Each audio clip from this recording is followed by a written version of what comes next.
Call of Duty. This channel was born off of Call of Duty, and yes, we've strayed away from it, but today we go back. That's right, everybody. Welcome to the channel. Chaos here, and welcome back to the COD History series. Call of Duty has seen many changes throughout the years. The series has been around for over 2 decades. Naturally, a lot of things have been altered. But what are some of the craziest things that the COD devs have deleted over the years for one reason or another? Well, today, COD History is back, at least for one video. That's up to you guys if we bring it out of retirement. We're going to be looking at 10 of the most ridiculous things deleted from Call of Duty since the inception of the series. And I want you to tell me in the comments which of these you actually got to experience firsthand. Which ones were you part of when the deletion happened? Drop a like on the video, and if you want COD History Top 10s to kind of make a comeback this year, you let me know. At number 10, custom emblems. Call of Duty used to have a lot of customization for the player to utilize in multiplayer. Many of the Call of Duty games on the Xbox 360 and PS3, and even some on the One and the PS4, had an emblem creator, at least to some extent, and the custom emblem scene used to actually be a thing. People would put hours upon hours into making something really cool art. That's what it was. It was digital art that everybody could see when they played online, and it added a ton of character to the game.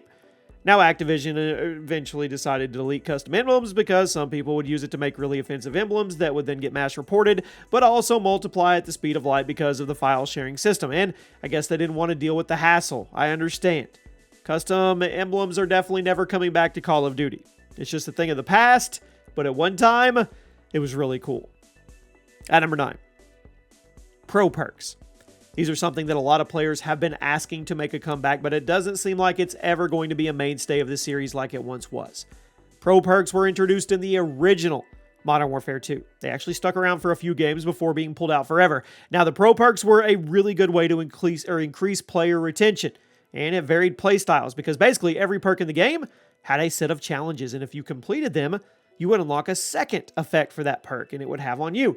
It was a sweet way to deepen the customization of the perk system, while it also added more stuff for players to grind. So, you see how player retention never used to be a problem back when games were made with long-term players in mind?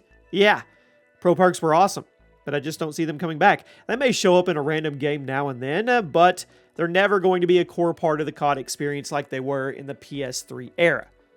At number 8, RPGs as a perk. Yeah, that's right. You heard me right. There was actually a time when the RPG was a perk, meaning anybody could just whip it out at any time, regardless of what primary and secondary weapons they put on their class. Now, to be fair, this was back in COD 4 and World at War, when Call of Duty was still reinventing itself. But this experiment, it had some pretty insane results. In Call of Duty 4, for example, the RPG was a blue perk, and if you equipped it, you would whip out a full-size rocket launcher with 2 shots just by hitting a button on the D-pad. Now, I guess the RPGs back in COD 4 were a tad on the awkward side, so it wasn't like it was a huge problem, but the decision to make the RPG into a perk instead of making it as part of the class system, it was a little weird. Starting with the original Modern Warfare 2, launchers were moved to the secondary category, and they've remained there ever since. But can you imagine how insane modern Call of Duty would be if anyone could put an RPG in their pocket just by equipping a perk? At number 7, Arcade Mode. Now, Arcade Mode was a really fun way for players to experience the maps and weapons of Call of Duty without being restricted to that game's movement, speed, and game pace. It was basically Halo 3, but recreated in the COD 4 gameplay loop, and it was a ton of fun. Weapon pickups, bigger health pools, power-ups, high jumping, and a lot more made the experience completely different. Arcade Mode never really became a staple in the series, but I would love to see it come back because, honestly, how sweaty Call of Duty has become, it would be cool for the community. I think we would benefit from having a way more casual way to experience it. At number 6, Stopping Power, the perk. Yes, I know, Stopping Power still exists as a field upgrade, but the days of having Stopping Power as a perk are long behind us, and that's probably, let's be honest with each other, that's a good thing. Stopping Power gave you a fat boost to your guns, usually enough to drop the shots to kill at least by one whole bullet. And since we're literally no way to know somebody was using Stopping Power, it made it literally impossible to counter in any other way than just using it right back. It was a perk. I mean, it was the reason why the time to kill in older Call of Duty games was so much faster than games like Black Ops 2 and 3. Now, Stopping Power fundamentally changed how COD 4 and World at War were playing. Honestly, I think it's probably a good thing that it's gone. If you give Call of Duty players a free damage boost, they're all going to use it. And if that's the case, you might as well just remove the perk, rebalance the gun damage, and move on. Now we crack into the top 5. Juggernaut, the perk. Much like stopping power.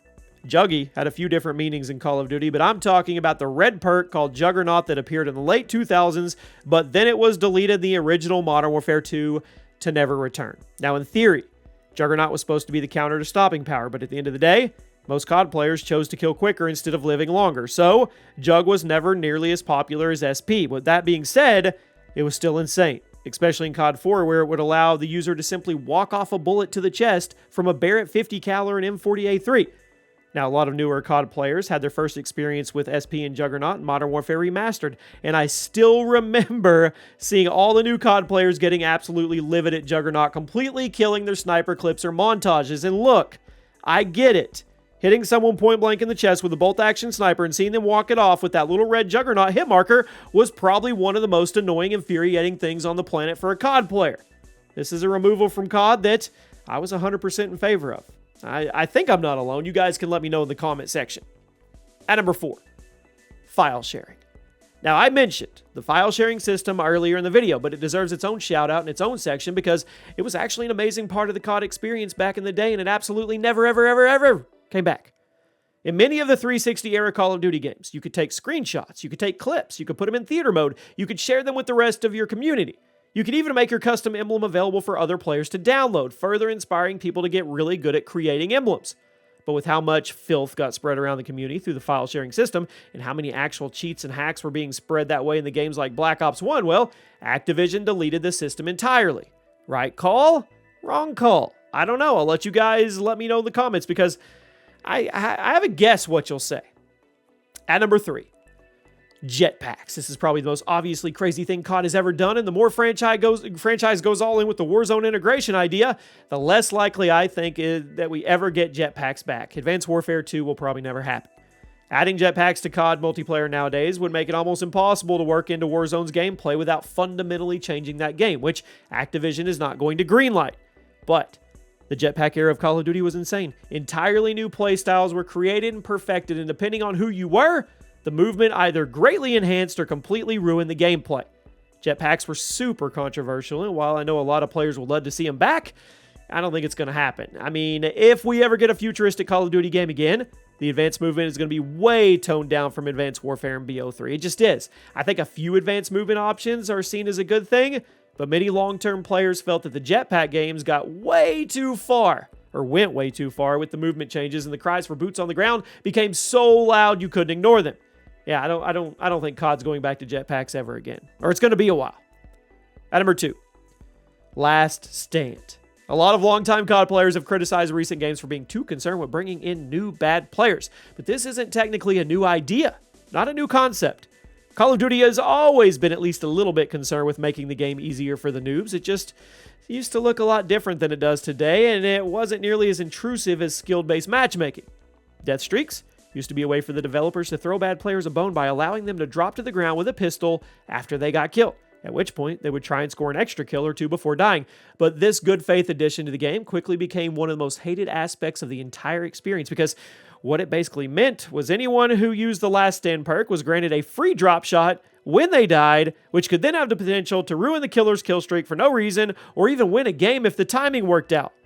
Last Stand was a pretty ridiculous part of the game, and it was thankfully removed. However, there was another version of Last Stand that only lasted one game, and it's still hated to this day by basically all of us. At number 1 today, on the COD history craziest things deleted in COD, has to be Dead Man's Hand. This death streak appeared in the original Modern Warfare 3. It was basically a guaranteed multi-kill if you knew how to use it, instead of dropping to the floor with a pistol in your hand. Dead Man's Hand would drop you to the ground with a bunch of C4 that you could detonate when you felt like it. Since this was 2011, the C4 explosion was huge, basically impossible to survive if you were in the blast radius. So if you had Dead Man's Hand active, you could just run into an enemy drop zone or domination flag, intentionally die, and then get a multi-kill and completely clear the zone for your team to capture. The rage montages that Dead Man's Hand created were legendary to this day. But it was definitely not something that should ever be put back in Call of Duty, and after the original Modern Warfare 3, it never returned. So let me know one thing we missed, one thing that's been deleted from the COD history books, Never to Return. If you guys enjoyed this Never to Return COD History Top 10, you let me know in the comments. If you want to see more, I'm open to it.